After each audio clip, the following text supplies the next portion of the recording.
What is going on, everybody? Today is a big day for Nick Sands Presents because I am coming to you from the Nashville Best Buy, where I have tracked down America's Strongest Grandpa, Jim Piecre, to talk a little bit about strongman, about charity, about truck pulling, and about how you got into being old, but undeniably sexy.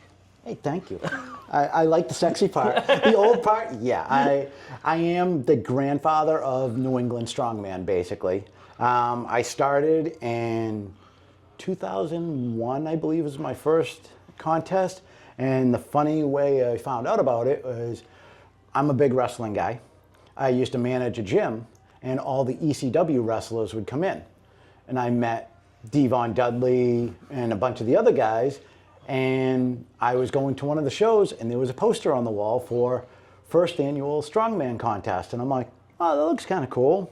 Found the gym that was literally 500 square feet. You had to do everything outside because there was no room in the gym to do anything. And that was Total Performance, and they're now in, I believe, Malden. But they were like the mecca of strongman in New England at that time. So let's start at the beginning. What is strongman for anybody who may not know?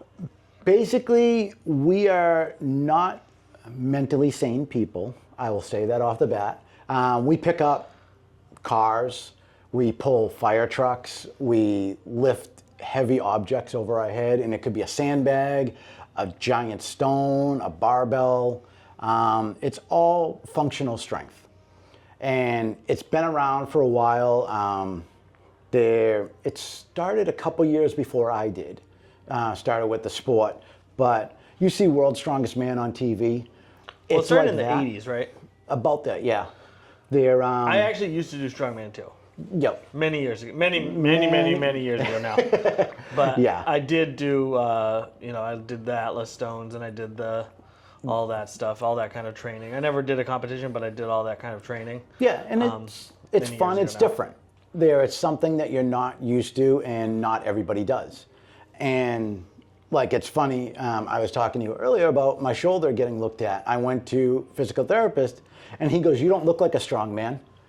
And I'm like, yeah. And World's Strongest Man, they're all 6'6", 6'5", 400 pounds.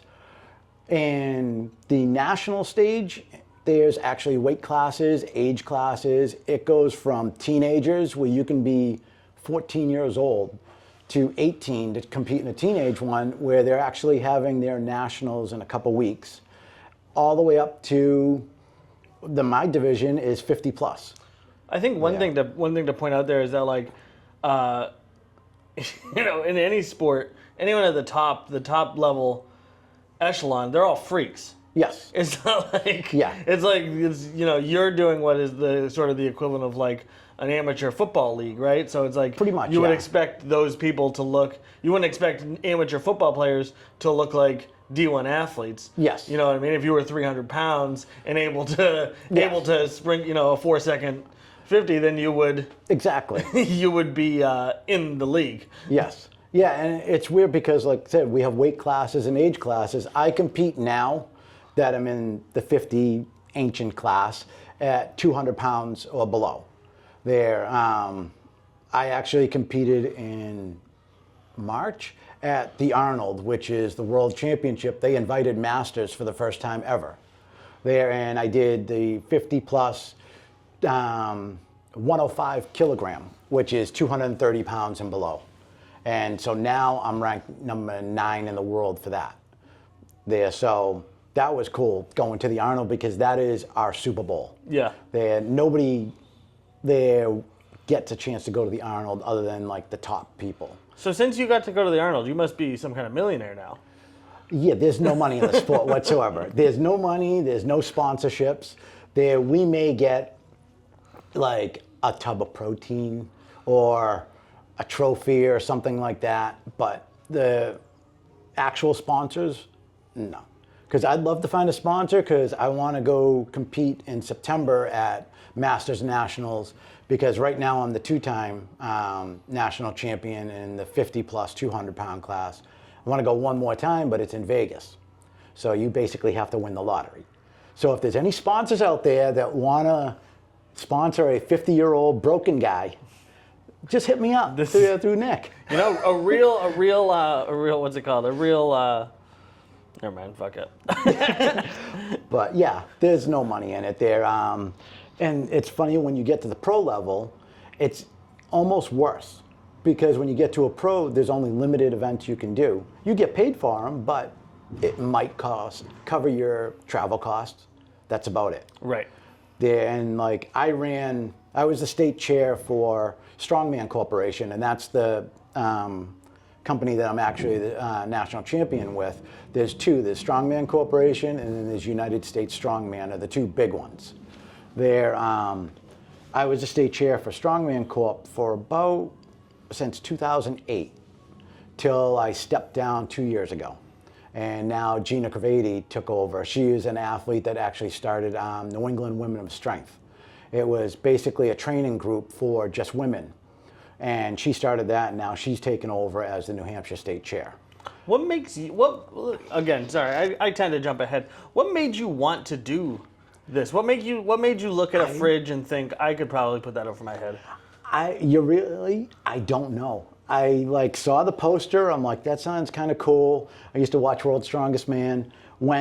Did a contest, and the biggest thing that I liked about it is it's a community. I can be competing against you, and we could be killing each other. But if you fall down, I'm going to go over and pick you up. You don't have your weight belt? Here, borrow mine. It's like everybody wants everyone else to succeed. In the 5 minutes there, because technically we compete in 5 events, and they're 60 seconds each. So we're only competing for 5 minutes over an entire day. But those 5 minutes, I may want to kill you and destroy you. But when that 1 minute is over and you're having an issue, I'll go over. I'll give you my smelling salts. I'll give you my belt. Doesn't matter. Everybody helps everybody out. Do you remember what the first events you did were? It was a tire flip there for 650 pounds. Farmer's hold for, I think it was 220 pounds. Farmer's hold is? Basically, it's almost like a pipe that there's weight on either side, and you just pick it up with your hands. And each hand has that much weight in it. Then,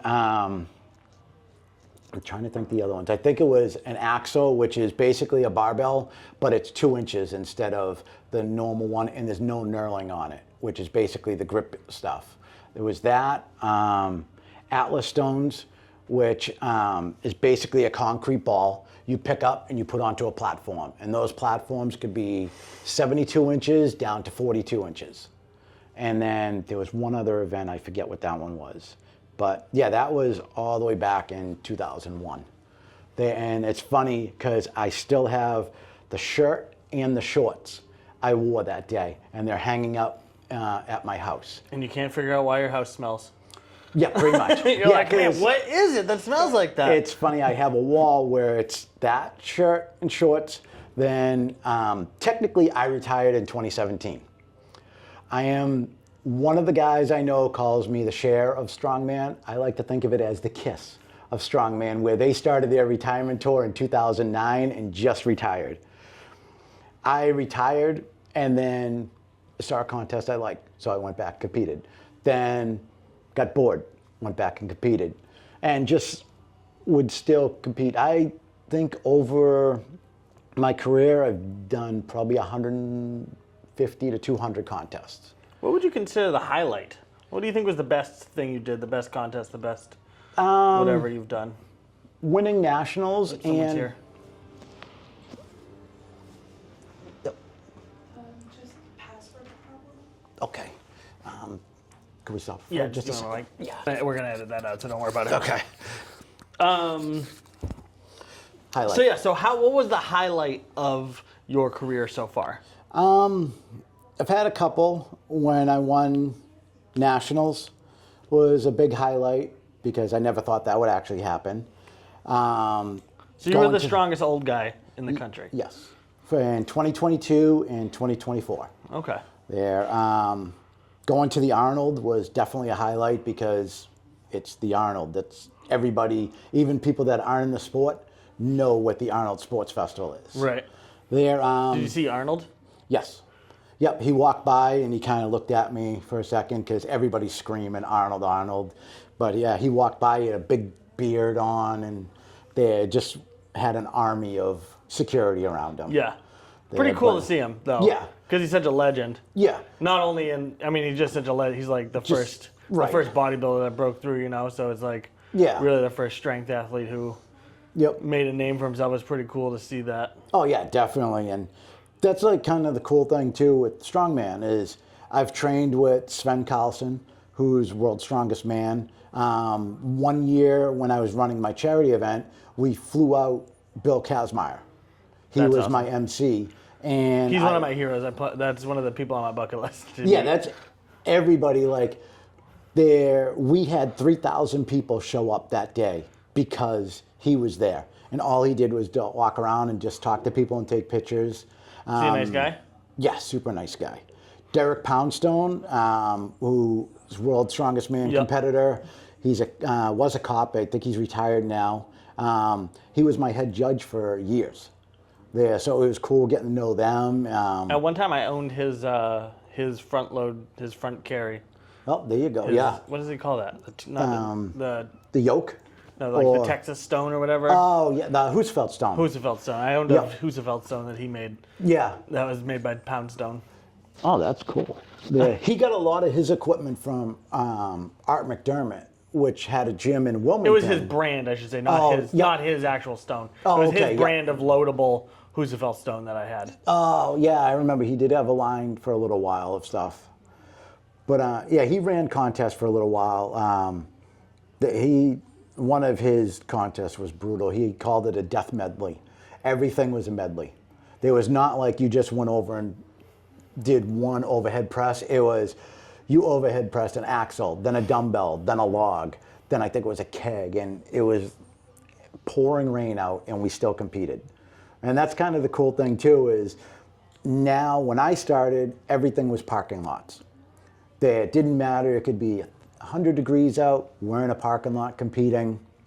Now the sport has progressed where in 2022, I was part of the team. We rented out the SNHU Center for the 2022 United States Strongman Nationals there. So it became that big where we had 500 athletes at that type of thing, which was a huge undertaking. That was a 3-year project. You were like, do not crack the floor. Yeah, we were terrified the floor. about that. We made sure all the events were kind of changed around and mats everywhere because they even said like the floor gets a crack, it's like $20 million because the ice, and even though they don't have hockey there, it has all the pipes. Yeah. So that was really cool doing that. But yeah, I've gotten to travel all over the country there, with this that I never thought I'd be able to do. And like I started running contests, which it's funny because Art McDermott. Whoa, strongman doing cardio? No, I was actually running charity events. I think you meant like a marathon. I was like, what? A lot of that doesn't sound right. A lot of the strongmen now do like marathons, and really, it's not the sport where you stand still anymore. Yeah. It's a lot of movement. When I got out, it was the first when strongmen started doing like CrossFit. Yeah. Workouts as like their cardio day. Yep. Yeah, and it's gotten to that.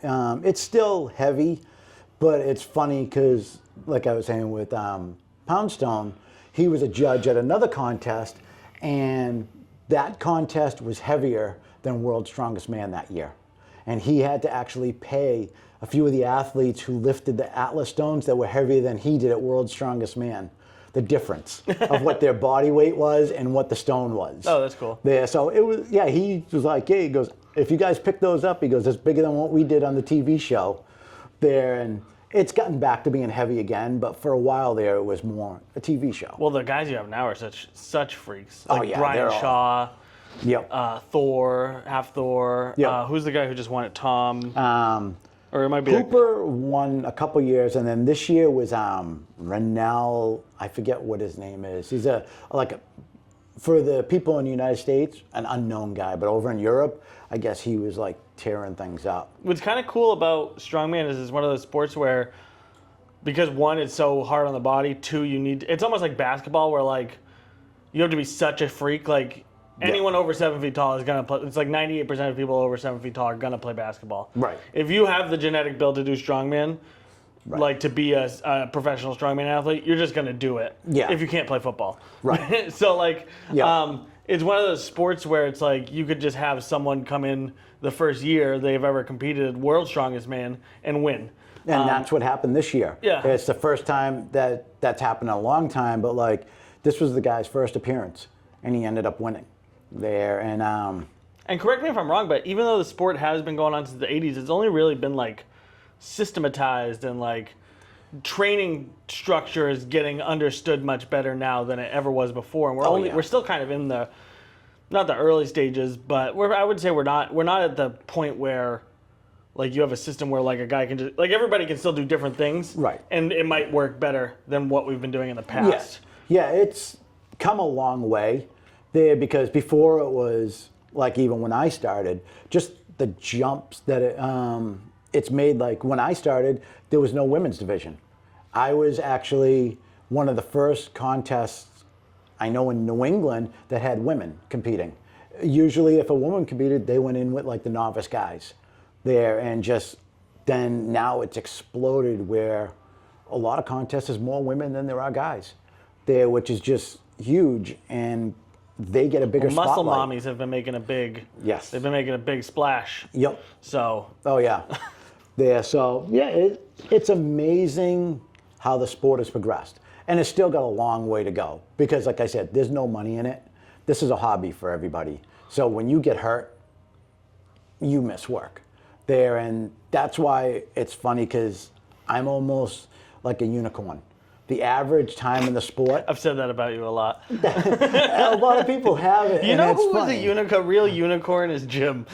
But it's funny because like the average time in the sport is 1 to 3 years. I've been doing it since 2001. And have I got hurt? Yeah. I've torn my MCL twice, my LCL probably 3-4 times. I was over 6 feet tall when I started. I'm now 5'10", because of the yoke and the heavy squats there. Like, it's funny, I was saying like I ran contests. I started in 2007 and ran all the way up until 2020, I believe, because I ran my last contest just to get people back into doing it, because it was during COVID. We ran an event. It was super light. It was just to get everybody back out and doing it. Like we had the hardest event was the monster truck pull, which I love this truck. It's old red. It's a 1930s steel body monster truck. That was like the hardest thing. Everything else was nice and light. But over the years, I worked with Make-A-Wish, the Starlight Foundation, Wounded Warrior Project. The last year was the Gary Sinise Foundation. Seacoast United, a lot of like the veteran shelters. We always tried to have something either veteran-based or like helping out kids. Like Seacoast United, the money that we raised went to send kids to soccer camp. The Make-A-Wish, it's Make-A-Wish. Should have done. You should have done giving them tea. Yeah, I know. Yeah, it should have been a charity designed, and all the money goes to getting kids on steroids. Yeah, there you go. Yeah. Getting amateur athletes juiced up. Yeah, that is one thing, is like our sport's not tested there, so you don't know who's doing whatever. I mean, where do you fall on that? I am pretty much natural. No, I Yeah. mean, where do you fall on the idea of doing steroids?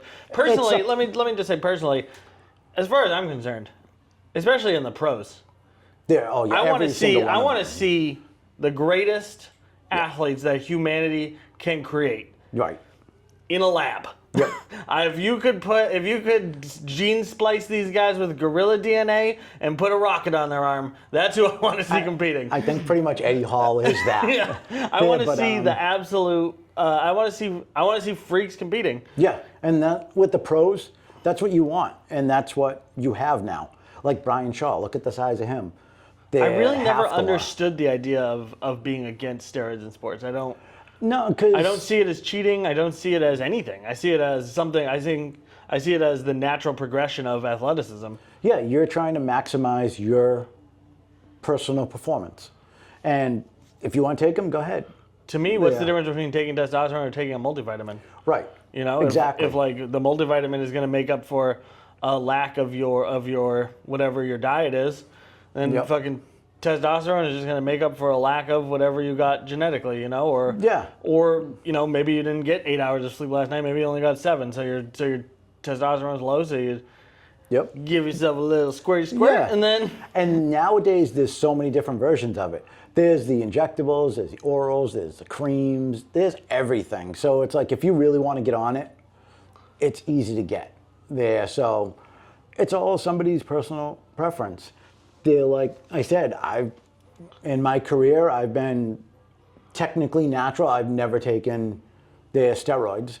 I've taken like SARMs, which is a safer version. It's not a steroid, but it's almost something that the body produces there just to help. I remember when I was a kid, when I was working out, I'd been working out for a couple of years, and I remember coming home, my mom had, I came home, my mom's sitting at the table, and she has my container of creatine on the table, and she's like, I just found this in your room. And I was like, you can buy that at Rite Aid. Yeah, and she was like, you're taking steroids. Yeah, and that's the funny thing is like a lot of people will automatically assume that you are because you do this sport. And it's like, no, people do. Especially the older athletes, you want to just kind of stay healthy. And that's a way to stay healthy. That's all personal preference. And it is what it is. If you want to take it, take it. I mean, what's the difference between doing TRT? Right, and that's something a doctor prescribes you. Versus doing steroids to get stronger. I don't, at some point we're going to get to a point where the people in the audience are going to be in better shape than the people on the field because you're not able to. 'Cause everybody's on TRT. Yeah. I'd love to go on TRT. I just can't afford it. That's the honest truth. I'm like, I'm 53, going on 54 in a month there, and I'm like, I'd love to go on it there. Somebody wants to send me some TRT? Hey, I'll give it a try. Hey, I'm not against it. Any sponsors out there? Yeah, anybody that wants to try hook my man up with some steroids, but let us know. Yeah. Hey, sometimes you need it, like I said, as you get older. 3-time national champion. Yes. Could be 3-time there if I go this year. Potentially 3-time national champion. Yeah. Hook us up with some steroids and an airplane ticket. Yeah, exactly. And you could have one of the strongest old people in the country on your roster. Yep, I will wear your shirt walking around there wherever I go. You got to offer more than that. I know. We'll I'll do some videos. We'll get a tattoo. He'll get a tattoo. I will. I'll get a tattoo. I'll on his do chest. Some videos. A big one. Yeah, right across here. Right across his chest. Whatever your company name I think is, that's right great. there. We'll do the thing where you put tape on your back in their name. Yep. Tan yourself, and then it'll be emblazoned across you. Kind of albino-ish. Yeah, so you're very pale, so we could burn you. Yes, and it'll stay there for a long time. He's willing to do some shit. Yeah, hey. He'll drink gasoline. I don't know if he'll actually. Yeah, the gas maybe, but maybe a little sip. Okay, all right. We've all had a little sip of gas right now. Yeah, exactly. We've all siphoned gas out of the car. Yeah, you got to siphon, so, yeah. But, It's not coming back from that. We're deep in here now. I just went down a rabbit hole there. We're deep in here now. But, so, I'm not against it at all, and, hey, do it if you can. If you can afford it, go right ahead. There's nothing against it. There was was it Ed Cohn? He talked about how like they had to do a reset at some point on the Olympic lifting records because we weren't even coming close to what we used to be able to do. Yeah. And now we've actually surpassed them, the old records. And the question is why? How is it possible that we know for a fact all of those guys were juicing? We know. Because it was totally legal to do steroids. Yep. We know for a fact that they were juicing. And yet somehow now we're beating them? Yeah, it's all the designer drugs is the easiest way to put it. And you know how to get around their drug tests. Like, when I was younger, I competed in natural bodybuilding. I won't say for a fact, but I know I was probably the only one that was natural. I was 6 feet tall at 136 pounds competing in bodybuilding. Oh, geez. And it was comical because the guys in my weight class were like 5'1", 5'2". So I just towered over everybody, but I was natural. At the time, I was just naive. I didn't realize what all that was because I was just like, I like working out and I'm going to try this. Like one of the guys I trained with was like, oh, you should do a show. And I'm like, oh, sure. And I did one and I'm like, why is everybody so much bigger than me? And this is natural. And it was just, if you know how to get around the tests, you can get around the test. Yeah. Yeah. So, yeah, chemicals have come a long way since the 80s. Yeah. It's easy. I think there is a misconception that we're talking a lot about steroids considering you're clean, but I do think there is like a stereotype that like it makes things easier, which I think is just a basic lack of understanding of how you steroids have to work put in and the what, work and what steroids are, and how they work on your body and how they work along with your training and your diet. Yeah. When we talked, you had mentioned that you were managed a gym. Yep. I also managed a gym when I was in the fitness industry. Yep. And I hated it so much that I ended up quitting because if I didn't, I was going to kill myself. Yep. I fucking hated it. What was your experience in the fitness industry? I didn't mind it. I ran the original Gold's Gym in Woburn, Mass. Actually, not the original, the second Gold's Gym. There in Woburn, Mass for about 10 years. I was their night manager. I did sales, and I also ran my own personal training thing. That is the part that I hated the most, was running the personal training business, because you work on everybody else's schedule. If somebody doesn't show up, you don't get paid. My work day would start at like 4 a.m. and end at like midnight. Yeah. So it was like, that part I hated. Managing the gym, I didn't mind because my owners were great there, so. We had so much pressure on sales. Yes. And like, from managing, as soon as someone walks in, within 30 seconds, I could tell you this person is never going to come back here. Yep. They're never going to utilize this service. They're not in a headspace where they're going to lose the weight. Right. Really what they need is therapy, not a gym. Exactly. Within a 30 seconds to a minute, I would know. And then my job was to then convince them to sign an 18-month contract that they could not get out of, and that we were going to be drawing out of their bank account. And so the vast majority of my job was either lying to people or fielding phone calls of people I had lied to, basically, and knowingly sold them something I knew they would never use. And that was a big stress too. And especially like, I don't know about you, but I was 100% commission when I did sales. My manager pay was $100 a week.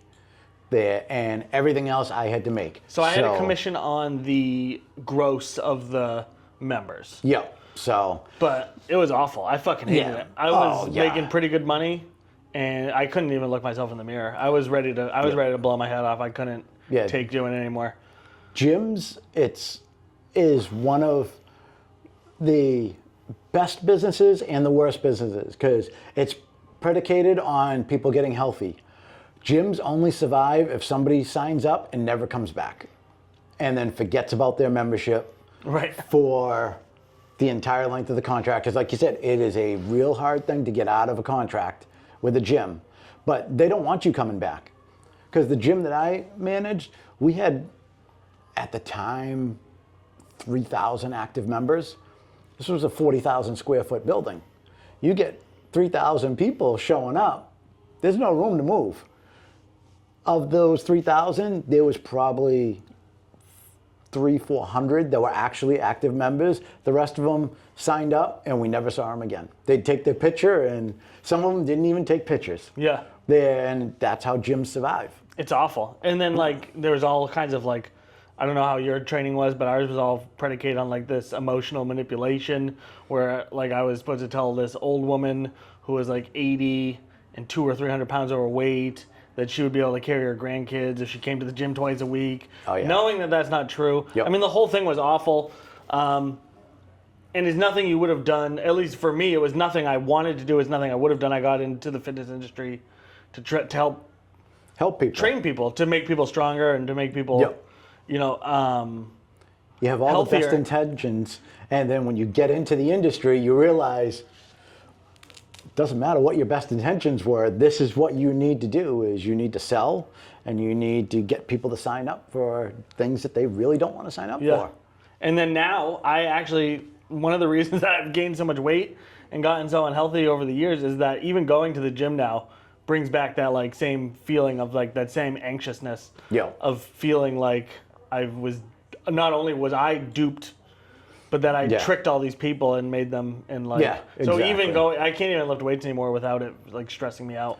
Yeah, I had that for a little while out. And like I said, my owners were great. They put pressure on us, but it wasn't super bad pressure because they knew at the time our gym was probably the best gym in the area. Right. And so people would come in, they'd want to sign up there. Whether they came back, that was a whole nother thing. Right. But we didn't really do super pressure on them there because it was the Gold's Gym name that brought people in.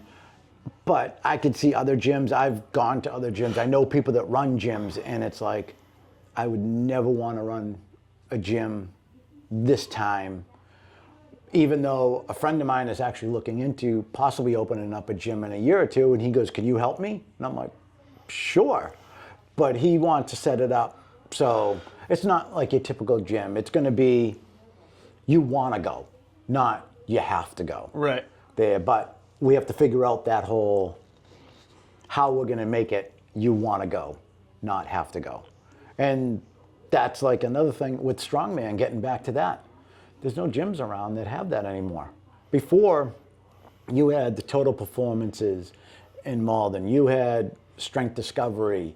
There you had... There's a powerlifting place over in Hooksett, or at least there used to be. I know there's Free State.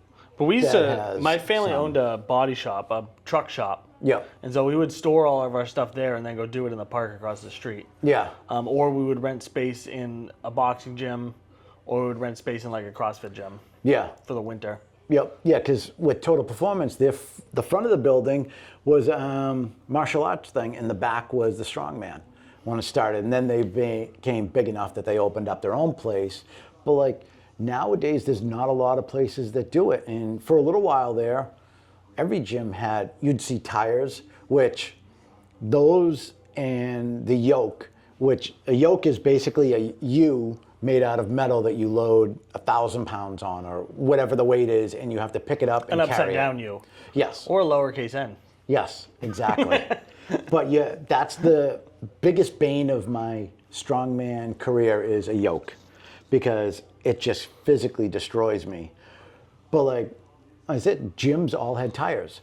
Tires are the worst thing in the world to train on, because unless you know how to do them correctly, you're probably getting hurt. Right. And even people that know how to do them correctly get hurt because it's something you're not supposed to do. Right. And it is funny how the tires are that's something like your average person doesn't know what the movement is. It's a forward movement, not a lifting movement. Yeah. And most people don't understand that. When I was taught, it was funny, I was taught to do it without my hands. Because you get down low enough that you put your chest up against it and you push into it so that the tire starts to tip. And I was not supposed to grab it there. And it was funny because when I trained at Art McDermott's gym in Wilmington, there was a lot of pros that trained there. And they would like to kind of, I won't say pick on the non-pro guys and girls, but they would have fun with us there, because like he had equipment that nobody had. Like at one point he had a full-size car made for car flips. Yeah. There. I get to do that once. That's there. cool. I would love to do that in a contest there, but now I know I wouldn't be able to handle it.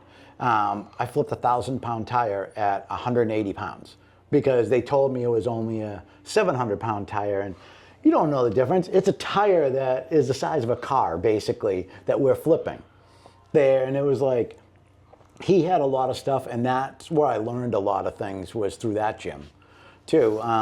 Because, like I said, everybody helps each other out. These are guys are pros that weren't making big money, but they were traveling around the country, and they're helping me out, who's a nobody, telling me how to flip a tire or how to do this or do that, and it was great. But you don't have that now, really. There's not a lot of gyms that do strongman, and it's sad because, like, CrossFit, I won't say ruined strongman, but CrossFit made people think that they could do strongman because the CrossFit version of it was lighter. But now, CrossFit people are freaks. They're doing like ridiculous things that I would never even attempt. But they're all without athletes. steroids. Yeah, yeah. But there's tons of money in CrossFit. I know for years, strongman wanted to be the next CrossFit. And they actually started divisions where it was almost like a CrossFit one, where it was lighter, and they wanted like the smaller athletes and things like that. And I think they just realized after a little bit. That wasn't what their thing is? No. But it would be amazing if they could get to that point, because CrossFit's $1 billion a year I don't know industry. if it's because of COVID or because I'm just not in the sport anymore, but it does seem as though like we kind of went, like there was like 2008 to 2018, 19, there was like this big interest in strength sports, Olympic lifting, powerlifting, strongman, CrossFit. And now it seems like we're on the other side of that, and you're not seeing it as much. Because, like, I feel like Brian Shaw was a household name at one point. Oh, yeah. Yeah, COVID Hathor. COVID killed many industries. It didn't kill the industry, but it pushed it backwards. Yeah. There, because, like you said, at one point when I was running my contest, I'd have between 60 and 120 athletes. When we ran nationals at SNHU, we had like 500 athletes signed up, but that was for the entire country. The local contests before COVID, they were a small one with 75 athletes. Now, you're lucky if you get 50, because it just kind of went backwards a little bit, and I think it needs someone or something to kind of push it back into the spotlight. Because, like, it was great for a while. They had the Well, I thought Hooper was going to be a bigger deal than he was. yeah. Because he had a great personality, and he was a freak. Yeah. And he also was like a scientist. He was like really understood. Yeah, he's like the Canadian Brian Shaw. Yeah. Like Brian Shaw, when he does an event, he's on genius level, I think, intelligence, because he'll want to know the micro millimeter of the bars knurling on there. Like, he has to have everything exact. And Hooper is the same But way. I feel like Hooper also had like Eddie Hall's just personality. Yes. Like, he was fun, he was funny, Yep. he was engaging. Yeah. Like, I kind of felt he was going to be like a real kind of star. Right. And he didn't. He wasn't. He never really broke through Yeah. the way that Shaw and Hathor and those guys did. Right. Hathor, he's just a freak anyways with getting into the movies and stuff like that. And he was a big reason, I think, some of Strongman got as popular as it was, because everybody's like, oh, I could be like Hathor. And I got to meet him. Nice guy, but he was with Magnus ver Magnusson there. And Magnus did most of the talking, because Thor, I wouldn't say is shy, but he's very quiet. And, and he needs somebody as a mouthpiece. If Hathor had Eddie Hall's personality, you would probably see every gym in the country, in the world, probably have strongman added at some point, because Eddie Hall is everywhere, and Hathor's name was everywhere. Right. And if they combined those two, it would have been amazing. But they didn't, so it is what it is. It's always great to watch that group, Brian Shaw, Eddie Hall, and Hathor, just talking and being together. They're always just an entertaining group to to watch. Especially because like the big thing is Shaw, Eddie, Robert Oberst, who is like a stand-up comedian there, because I've met him a few times, and he's hilarious. It always made me laugh because this is not anything against him, but he was not anywhere near as strong as those other guys. He was good at He was overhead just press. great at, well, he was mostly good at just having a personality. Yeah, You know? and he held like the United States record for a while for the log press. Yeah. And he was a good presser, but he was never going to win World's Strongest Man. And like I said, he's the nicest guy in the world. Oh yeah, I'm sure he's super Yeah. nice. It's just funny that he was always included in that group of people, Yes. and it was really just because he had the personality. I felt Right. like to carry him to that point, which Yeah. is really just it's a good thing that he had that Yeah. personality. That's what I'm saying. It's just impressive he was able to. And that's what they need. The sport needs somebody over the top to kind of help present it to everybody else and make it feel like it's something more than it is, I guess, is the easiest way to put it. There, because the sport could grow so much, but it just doesn't have that central figure or that group. Like, it was great a few years ago, they had the strongest man on earth, and it was Nick Best, Shaw, Hall, and Oberst traveling around everywhere doing all kinds of weird things. If that show continued, I think you'd see Strongman more popular because it was just them joking around. Like they glued a plunger to Nick Best's head with super glue. And they do some of the dumbest things and like the eating contest and stuff like that. And it was something that was entertaining for people that didn't care about Strongman. It looked like a comedy show. Right. If they continued on something like that or even made it bigger, I think you'd have more interest in the sport. But there still is, like, actually, we were talking about charity events. This Sunday, I'm helping run a fire truck pull for Less Legs, More Heart, which is a local charity for amputees. They came up and they're like, hey, we want to do a fire truck pull. Can amputees pull a fire truck?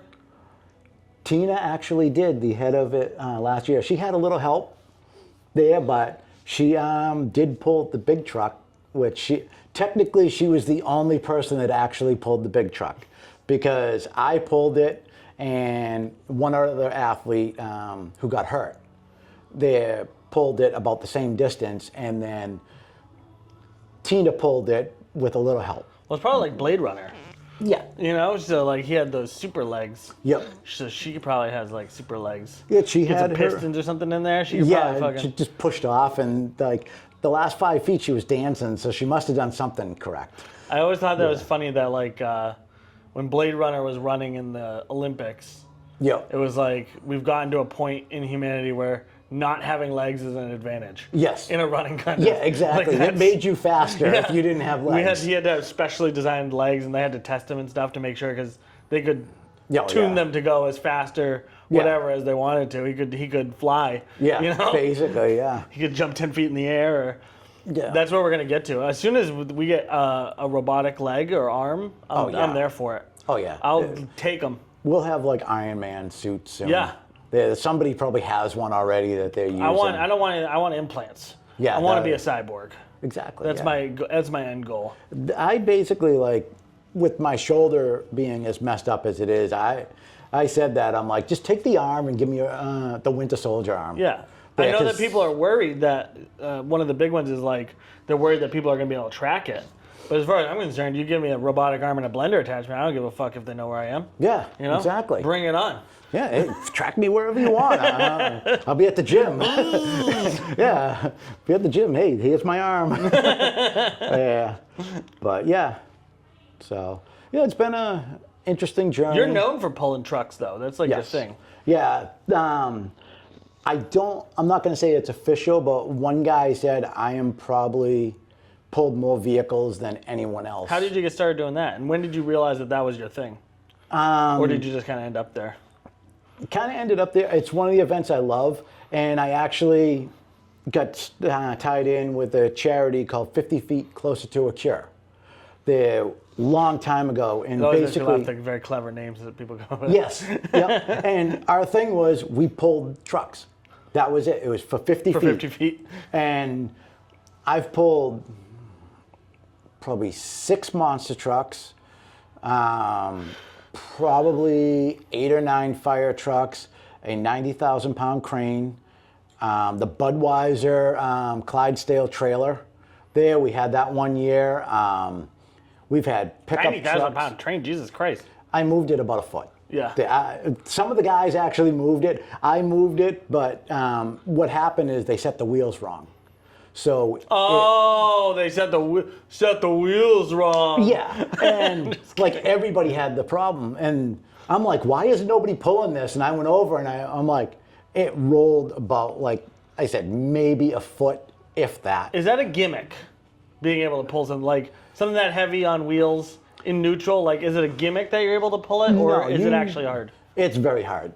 Like I said, last year, only 2 of us pulled the full-size fire truck, and there was like 30 people that tried. It's a lot of it's technique, and like I said, I've been doing it for so long, like, I don't even know the amount of vehicles it's probably at least 50 or 60 different types. I used to tear decks, like card decks. Yep. And that was always one of those things where people were like, oh, it's a trick. And I'm like, well, there's a little bit of a trick to Yeah. it, but it's still really hard Yeah. to do. Oh yeah, pulling a truck is not easy. I find it fun, but like I said, I'm not mentally stable. Nobody in the sport of strongman is mentally stable. We're all got something wrong with us, because if you think, today I'm gonna go flip a car over. Okay, who thinks that? 3 sets of 10 reps of car flips. Yeah, exactly. And it's just, I like it because it's something fun and different that How's people your don't training know. adapted over the years? I've cut back a lot of it there, because when I started, I would do like heavy everything, and then try to do like 2 days of implement training there, and it all depended on the contest that I do. Like for years, it was funny. I've competed more as a master, which is 40 plus, than I have in the open class. And I would just go to contests, and they like get a call, hey, we need a master to fill the spot. You want to come up? Sure. I wouldn't even know the events half the time. I would just show up with 2 gym bags full of stuff and be like, what's the first event? Oh, okay. And start going through my gym bag and pulling out what I needed for that. And it's just because it's fun. Now, my workouts consist of maybe a half hour if I don't do cardio there, and I'm in the gym, out, just do some basic stuff. Like, especially now, I don't have anything that I'm training for, so I'm doing more bodybuilding style, more than strongman stuff, just to kind of heal up everything, because your body does get really beat up. They're like, after the Arnold, it took me probably 2 to 3 weeks feeling okay before I did, because it was just such a strain on it, and everything was so heavy. Therefore, but it was fun. If you could pick up one celebrity, who would it be? Like, literally pick them up. If you had the option to lift one celebrity, who would you lift? I actually have picked her up, and it's Katrina Law. I don't know who that is. She was in Spartacus, Green Arrow. Okay, all right. I met her at a couple Comic-Cons, and it was funny because And you hoisted her? she came running up behind me trying to get around somebody, and I kind of like helped her over. So it was kind of comical, and even at the time my son laughed because she yelled my name. She's like, hey Jim, hold still. And like, then it was her, and my son goes, she remembered your name. Because I would always wear strongman stuff whenever I went to like a Comic-Con there, and Do you go to a lot of Comic-Cons? I used to. They're like, As a performer or as a... just walking around, Just because you like comic books? yeah. There used to be like, I named my son after Wolverine. There. Logan? Yep. There. Before they actually did the whole retcon of his name actually being James Howlett and all the other stuff. But yeah, It just went deeper than I was prepared to go. yeah, there you go. But yeah, no, I used to go to those all the time. I haven't gone to one in a while. But yeah, the Comic-Cons are fun. But I'd always wear a shirt. Like, I got to meet the Ultimate Warrior. And That's sick. I had a strongman shirt on. And the funny thing is, I met him at a wrestling show, and everybody in line was like, oh, he's an ass. He's just going to take a picture with you. And he saw my shirt, and he goes, what's that all about? And this was just before he died. They were mad that the Ultimate Warrior was an ass. He was a heel. No, he was supposed to be the good guy.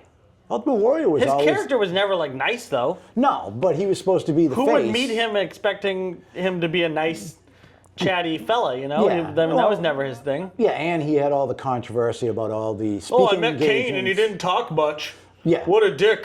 Yeah, exactly. You know, like what do you expect? Yeah. I didn't know what to expect with him because, like I said, he did not have a very good reputation. He was an ass in real life, and especially he had a lot of controversy about some stuff he said on his talking tours and things like that. And What did he say? he came out with a lot of homophobic stuff and things like that, and it was very bad. Yeah, and I didn't know all that. yeah, no, he was not a nice person, but he actually said he was an ass back then, and he was not a nice person. As he got there, because like I said, I met him, I think about a year or so before he passed away, and he said, he goes, I completely changed. He goes, I know people hated me for who I was, and he goes, and I regret that. And even before he died, he went back and talked to all the wrestlers and apologized for how he acted.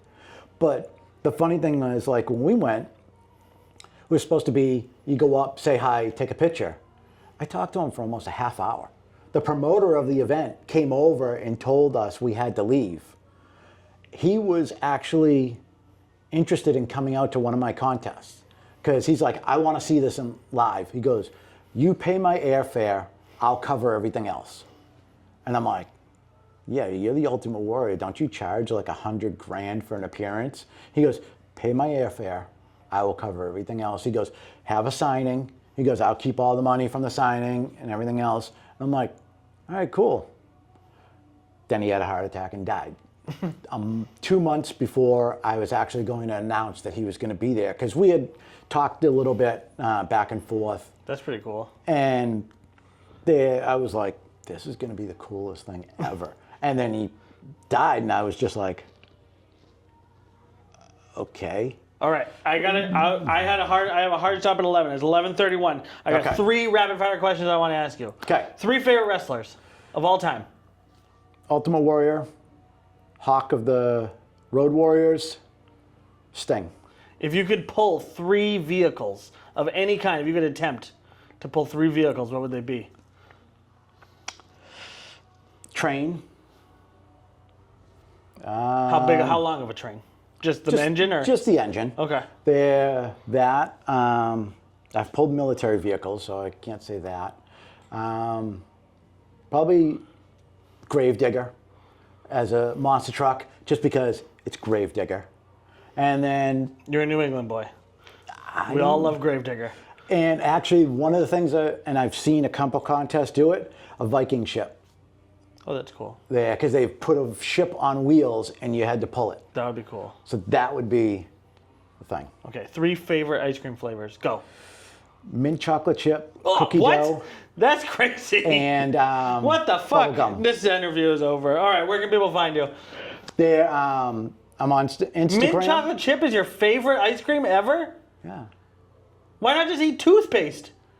I don't know. All right, anyways, where can people find you? Instagram, I'm America's Strongest Poet, because, oh yeah, that's the thing too. I have poetry book published. Oh, I didn't even know So about they that. kind of gave me that nickname at Nationals there, because the guy goes, yeah, he goes, this is America's Strongest Poet, over 50, under 200 pounds, so let's just really get it into that. So I'm actually working on a second book there.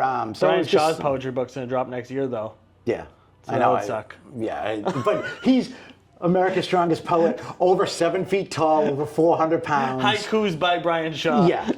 He's like, I love eggs. Yeah, eggs are good. Eggs are good. But yeah, so that's Instagram. On Facebook, it's just Jim Piecre there, so. Awesome. Yeah. Guys, thank you so much for watching. Yep, thank you. Sorry to cut this so short. I love you. We'll talk to you soon. Mwah. See ya. Bye. Didn't realize the time.